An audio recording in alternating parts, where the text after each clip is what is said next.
بالنسبه للتطبيقات، المشكل ديال التطبيقات مشكل يعني ديال التقنين ديال النقل عبر التطبيقات. التقنين ديال النقل عبر التطبيقات ما يمكن لنا نقوم به الا ملي يكونوا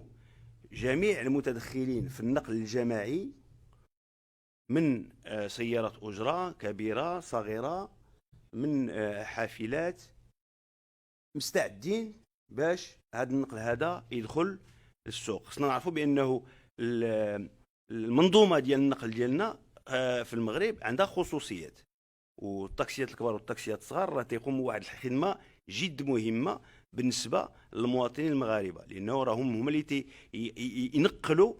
القسط الاكبر ديال النقل الجماعي في المغرب، خلافا على بلدان اخرى اللي عندهم بزاف ديال الطوبيسات، اللي عندهم المترو، اللي عندهم الترامواي الى اخره. حنا في المغرب انطلقنا ايضا في هذه التنقلات الجديده.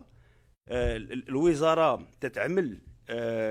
باش تنطلق في واحد الدراسه اللي متعلقه بال وضع واحد التصور مستقبلي ديال التنقلات على مستوى المملكه ككل، وضمن يعني الحلول او